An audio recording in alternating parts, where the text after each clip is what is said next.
In the ancient town of Ijesha, where the hills gleamed like bronze at dawn and the drums never ceased their heartbeat, there lived a man whose wealth was a song sung by every tongue. His name was Chief Adewumi Ajayi, the Balogun of Ijesha, the man who owned the rain, for it was said that the clouds bent at his command. He had wives as numerous as the beads on an Oba's crown, sons strong as baobab trees, and daughters whose laughter could melt iron hearts. But his eyes were never satisfied. Even in his 60th year, when most men grew content, Chief Adewumi still sought more land, more cattle, more power, more ase, the spiritual force that bends destiny. For in his chest burned a hunger that no feast could fill. He often said, "Wealth is like palm wine, once you taste it, you can never drink water again." Yet, behind his wide smile and golden robes, the whispers of the market told another story. Some said the chief had bargained with dark spirits. Others claimed he had built his fortune by offering the blood of his enemies to Ogun, the god of iron and war. The truth? No one knew. For Chief Adewumi's compound was guarded not only by men, but by things that walked at night, shadows that did not belong to any living soul. The Omen. One dry season, after the chief completed his 7th mansion in Lagos, something strange began to happen in Ijesha. The river Omier, sacred to the goddess Osun, stopped flowing. The fish died. The wells turned bitter. The priest of Osun, Baba Ireel, called the townsfolk and spoke with trembling voice. "A great imbalance has entered our land. The spirits are angry. Someone among us has offended the ancestors." When Chief Adewumi heard this, he laughed. "What anger can touch me?" he boasted. "I feed the gods with goats and gold. Let the poor worry about omens." But that night, when the moon rose red like a bleeding eye, the chief's first son, Tund, fell ill. No healer could cure him. The Babalawo cast the appeal and spoke grimly. "Your son's spirit is being pulled. Only a blood sacrifice of rare kind can restore balance." Chief Adewumi's face grew cold. "What kind?" he asked. The diviner looked at the sacred chain again. "Not the blood of beasts, not of kin, not of slave. The oracle demands something foreign, something that does not belong to this soil. Only then will the balance return." The chief frowned.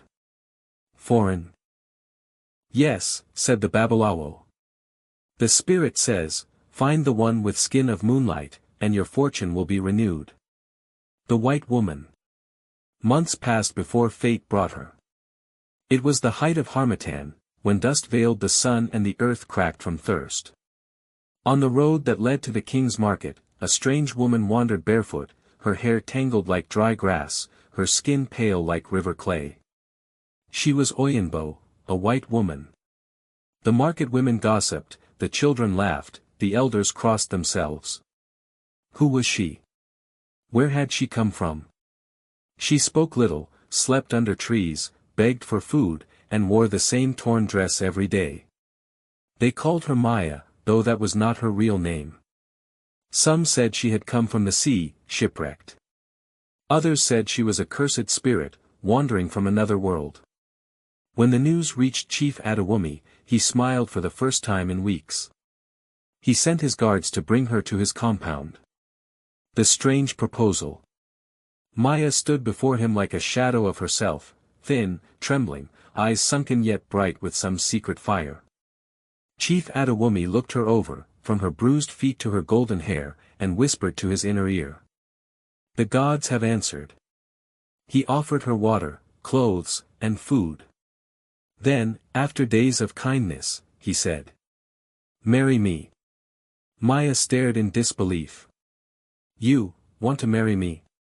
"Yes," he said. "The gods speak through dreams. You were sent to me." The villagers were struck dumb when they heard the news. Their chief, the richest man in Ijesha, wanted to marry a homeless Oyinbo woman. Some said it was madness. Others said it was destiny. The wedding took place with drums and laughter, though whispers followed like flies. Maya wore a white gown, her eyes distant, as if watching another world unfold. The chief slaughtered 30 cows, 10 goats, and a white cock for the gods. But that night, while the people feasted, the Babalawo prepared a hidden chamber deep within the compound, filled with cowrie shells, blood markings, and the carved image of Eshu, the trickster god who walks between light and darkness. The Ritual of Ase. On the third night of their union, as the moon hid behind clouds, Chief Adewumi led Maya to that chamber. He told her it was a wedding blessing. There, incense burned thick, drums whispered like distant thunder, and the diviner chanted. Aseo. Power of the gods, awaken. May blood open the gate, may spirit seal the bond. Maya looked confused, frightened, as the Babalawo drew symbols on her arms with palm oil and white chalk. But when the chief raised the ritual knife, something strange happened. A wind swept through the room, fierce, cold, and foreign. The candles died. The shadows moved. Then, a voice, neither man nor woman, filled the chamber. You dare touch what was never yours. The chief froze. The Babalawo dropped his cowries. And Maya, frail, starving Maya, suddenly stood tall, her eyes glowing like 2 burning moons. Her voice deepened, echoing from beyond worlds. I crossed the seas not to be slain, but to awaken what sleeps beneath your gold. Then she collapsed, and everything went dark. The curse of the white bride. That night, after the winds died and silence returned, Chief Adewumi ordered the guards to carry Maya to her chamber. She lay still as wood, her breath shallow. The Babalawo, shaking like a leaf in harmattan wind, whispered. Kabiyesi, this is no ordinary woman. The gods hide in strange skins. You must tread carefully. But the chief's pride was a mountain too heavy to move. He waved the priest away. She is a woman, and I am the lion of Ijesha. No god will challenge my will. Yet when he turned to leave, the chief noticed something unsettling. The image of Eshu on the shrine had cracked across its face, as though lightning had struck it from within. The first sign. By dawn, the servants found the chief's prized horses dead in their stalls, their eyes open, their tongues black. The wells were full again, but the water smelled of iron and salt, like blood. When Maya awoke, she remembered nothing. She spoke softly, like one half dreaming, and asked where she was. The chief, now cautious, told her she had fainted during the wedding prayer. But that night, as he slept beside her, Chief Adewumi dreamed.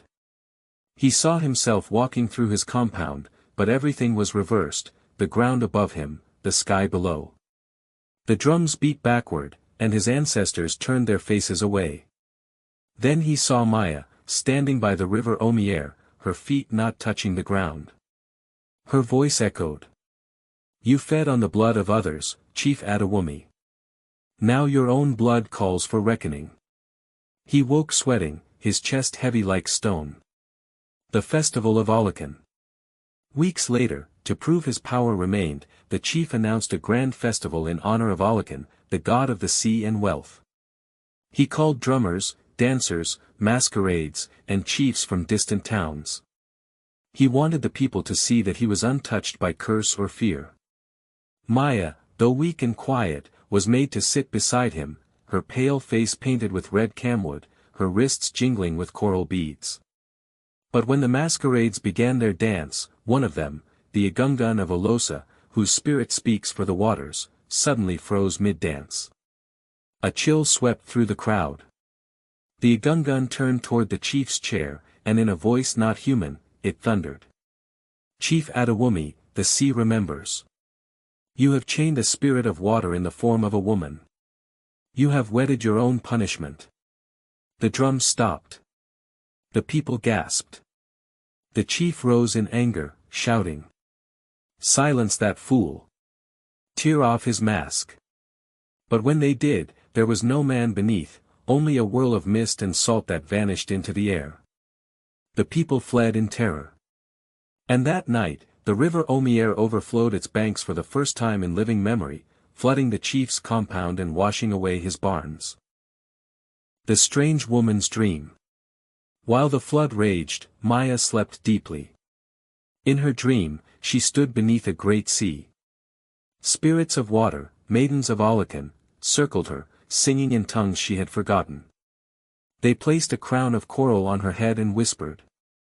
You were lost across the sea, taken by storm, brought to the land of greed. But your purpose is not yet done. You are the balance, the white wave that humbles the proud. When she woke, her eyes were full of tears.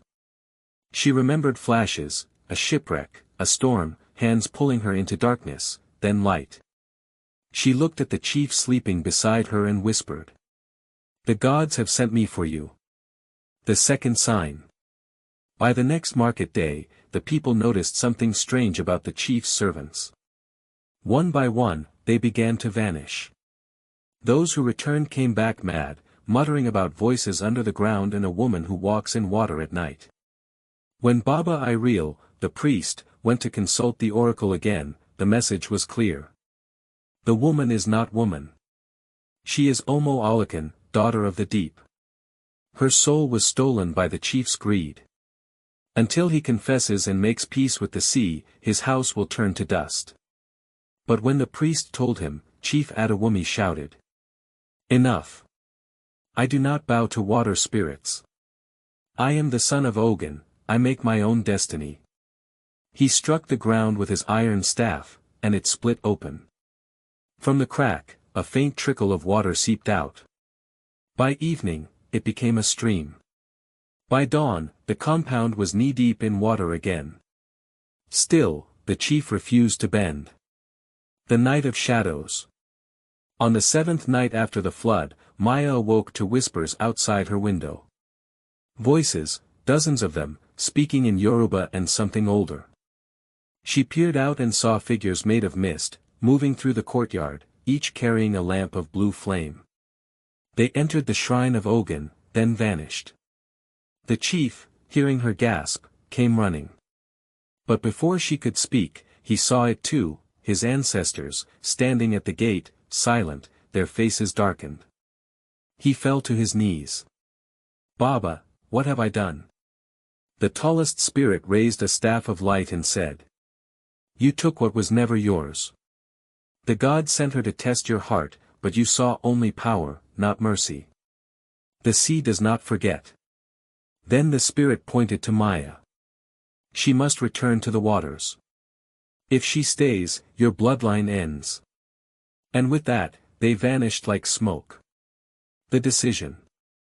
The next morning, Chief Adewumi sat alone beneath the Irako tree. For the first time in years, he looked like an old man. His gold no longer shone, his robes hung loose. He called for Maya. She came, her face calm, her eyes full of sadness. You are not of this world, are you? He asked. She shook her head. I was of the sea.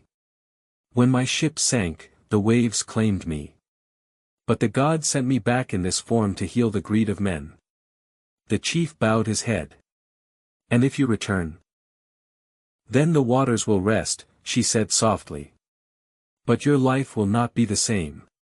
You will lose all, yet gain peace, if you let me go willingly. He looked away, tears falling silently. All his life he had conquered men, wealth, and fear, but now he faced the one battle he could not win, surrender. That night, he led Maya to the river. The villagers followed at a distance, whispering prayers. She stood at the edge, moonlight shimmering on her hair, the river singing softly as if welcoming her home. She turned and smiled at him one last time. Your heart is heavy, but now it can be light again. Then she stepped into the water. The river rose like a silver wall, folding around her until she disappeared beneath its surface. When the waves settled, the water ran clear and sweet once more. The fall of the lion of Ijesha. The river slept again, but Ijesha did not. For 7 nights after Maya vanished, strange sounds rose from the forest, cries like drums, drums like cries. The people said the spirits were counting the chief's debts. In the daylight, Chief Adewumi sat before his courtyard shrine, bareheaded, barefoot, muttering prayers he once paid others to say for him. The flood had carried away his barns, his cattle, and 3 of his sons had fled in fear. Only silence remained in his mansion, a silence thicker than smoke. One evening, Baba Ireel came with his opeel and kola nuts. He sat across from the chief, who now looked thin as a broomstick. Kabiyesi, the old priest said gently, the river is calm, but your soul is not. The gods have taken what was owed. Now you must rebuild what was broken, not with gold, but with heart. Chief Adewumi sighed. Tell me, Baba, how does a man rebuild when the gods themselves have judged him? The priest smiled. By learning to serve what he once tried to own. The pilgrimage of dust. Following the oracle's guidance, the chief set out alone on a journey to the shrine of Alakan by the coast, a place older than any kingdom, where sea and earth whisper secrets to each other. He wore only white cloth and carried no guards, no servants, no gold. The people watched in wonder as the man who once owned the rain walked barefoot through their streets, bowing to beggars, blessing children, and eating from calabashes offered by strangers. By the time he reached the sea, his feet bled, and his pride had fallen away like bark from an old tree. The waves were calm. The wind smelled of salt and memory. He knelt on the sand and said, Alakan, keeper of depths, I took what was yours. I fed my vanity with your daughter's tears. Take back your due and teach me peace. Then he poured libation and cast cowries into the sea. They floated, then sank, one by one. From the horizon rose a figure, not Maya, but something of her. A shimmering woman woven of foam and light, her eyes like dawn. Her voice rolled like thunder over water. You have learned humility, Balagan. But peace is not yet yours. Return to Ijesha and give away all that you possess. Let the wealth that poisoned your heart feed those who thirst. Before he could reply, the sea wind scattered her form, leaving only mist. The test of giving. Chief Adewumi obeyed. He returned to Ijesha and summoned the town crier. For 3 days, the drums of proclamation echoed through every quarter. Let all who hunger, come to the Balagan's compound. He gives without measure. The poor, the widows, the orphans, and the strangers came. He opened his granaries, distributed his jewels, and freed his slaves. The mansion that once shone with arrogance became a house of mercy. Yet, even as the people rejoiced, some mocked him. The lion has turned goat, they jeered. But Chief Adewumi only smiled. A lion who learns kindness is still lion. The third sign. When the last of his gold was gone, the chief felt light, as though a heavy drum had been lifted from his chest. But that night, he dreamed again of Maya. She stood by the river, radiant and calm. You have done well, she said. But one task remains. Go to the sacred grove and offer yourself before the Irako tree. Speak the truth of your soul. He obeyed. Before dawn, he entered the grove where the trees whispered in ancient tongues. There he knelt and began to confess aloud every act of greed, every deceit, every drop of blood spilled in hunger for power. As he spoke, the wind rose, carrying his words to the heavens.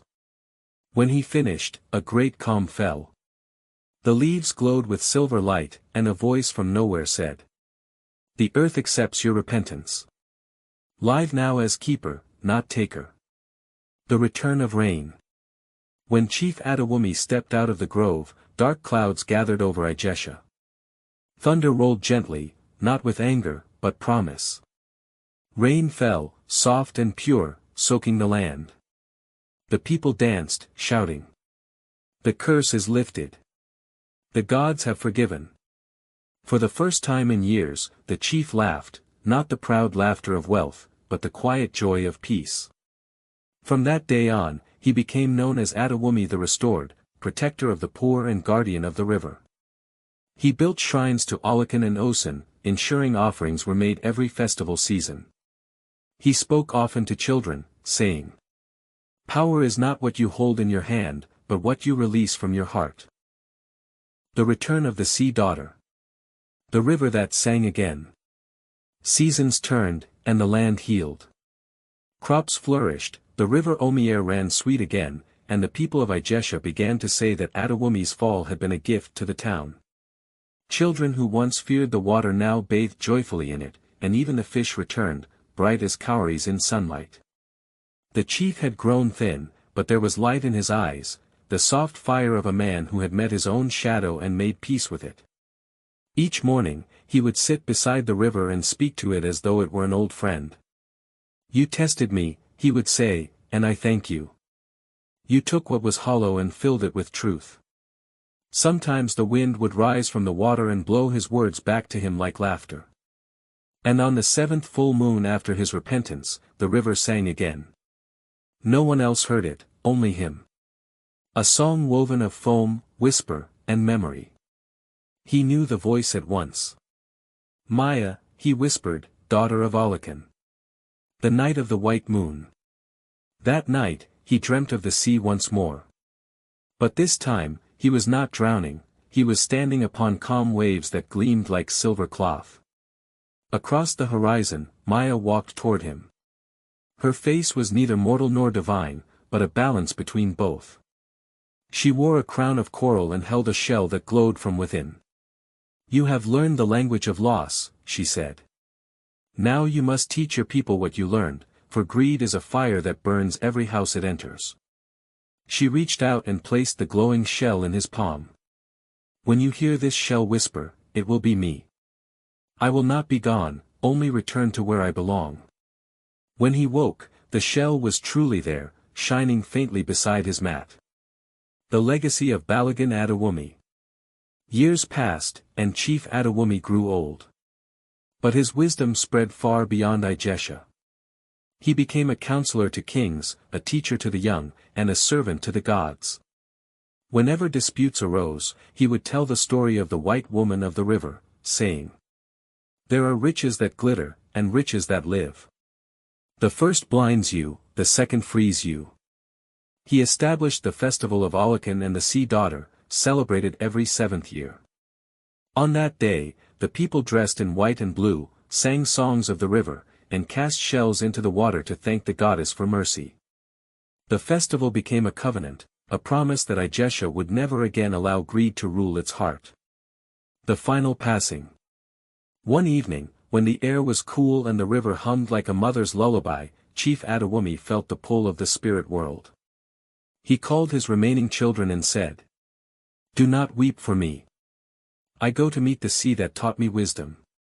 He walked alone to the bank of Omier, holding the glowing shell. The moon was full, white as her name. He whispered, "Alakan, I return what was borrowed. May the river and the land stay in peace." Then he placed the shell into the water. A wave rose, gentle but high, and for a heartbeat, it took the shape of Maya's face, smiling, radiant, eternal. The wave touched his feet, and he fell softly to the ground, his breath fading like dawn mist. When the villagers found him at sunrise, he was gone, only a calm smile and wet footprints leading into the river remained. The tale lives on.